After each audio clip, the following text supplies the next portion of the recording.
Hello, Oral Production Group. This is our fourth weekly feedback video. So today we have three topics that I would like to review. The first are role plays or role playing. So I'm going to talk a little bit about that first. So role playing is basically a learning structure that allows students to immediately apply content as they are put in the role of a decision maker. So you have to make decisions regarding policies, resource allocation, or some other outcome, and that basically forces you to put what you have just learned into practice in a more realistic situation. So this also helps you to engage in the content more deeply. That's one of the benefits. And this is all from the reading, by the way. You can also make real world connections or connections to events in your personal life.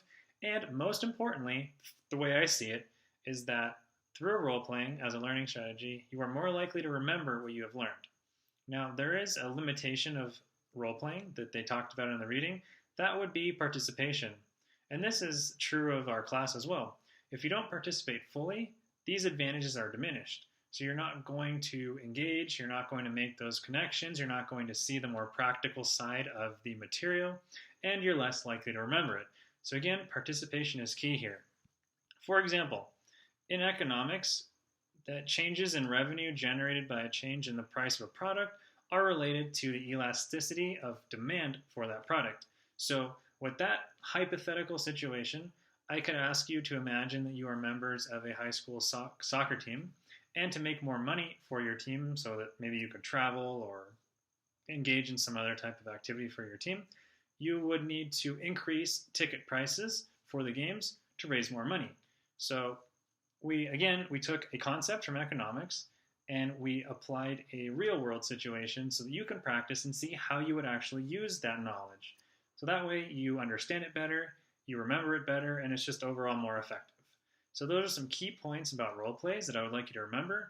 Next, I'm going to be talking about authenticity when we speak, or how to be an authentic public speaker. There are 4 ways. So way number 1 would be storytelling. This is when you share real experiences with your audience. This makes you connect with them and it makes you seem more real, not as robotic or not as scripted, right? So number 2 would be attire, how you are dressed. So dressing for a successful presentation is very important. You don't have to be the most fashionable person in the world to achieve mastery. The key is just to be authentic, to dress the way you normally would, and to be consistent and to feel comfortable when you speak in front of a large group. So those are the important points there. Now, a third way that you can be an authentic public speaker is through energy. So this would mean building the right amount of energy with your participants. And the way to do this is to achieve a sweet spot, as they say in the reading. So this cannot be done by the speaker alone. You need to incorporate the participants. So you need to ask them questions, make jokes, or think of some way to get them to participate in your presentation. Once you do that, you will have a much easier time creating the right balance of energy for your presentation. And then the fourth way that you can demonstrate authenticity in your public speaking is through self-awareness. This means being aware of your own behavior. So to improve your self-awareness, you should try things like recording your speeches before you talk, maybe even having a call in the background and having someone listen to your speech and then give you feedback afterward. And this will help you notice mannerisms such as your tics. Maybe you play with your hair, or you play with the clicker, like the remote for the presentation, or something else that distracts your audience. So it's very important to catch these things beforehand and try to eliminate them so that your final presentation is smoother. Okay? And now, a third topic that I would like to review would be engaging your audience. This is how to get them enthusiastic or interested in what you are presenting. So the first way, and this is true of writing as well, is to design an effective introduction. So maybe an interesting statistic or an alarming fact, something like that, something to get your audience to say, wow, I want to hear more. So get their attention right off the bat. You can also preview the presentation. You can let them know in your introduction what you'll be talking about. That way, they won't feel like they're wasting their time, and they'll know if they are interested in knowing more. Okay?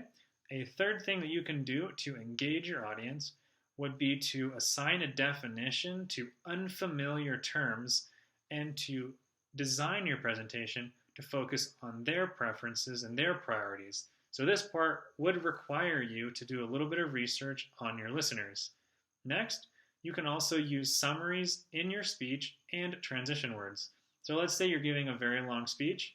As you go along after each major point, you can summarize what you've talked about up to that point so that your listeners are on the same page as you.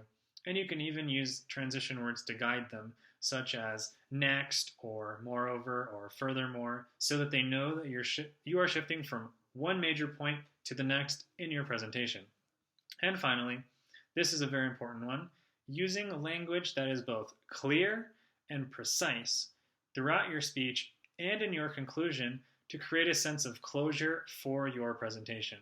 So these were the 3 topics that we reviewed this week in our activities, and I just wanted to review those key points.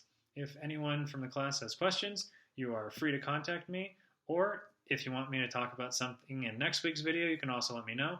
Otherwise, I will see you next time.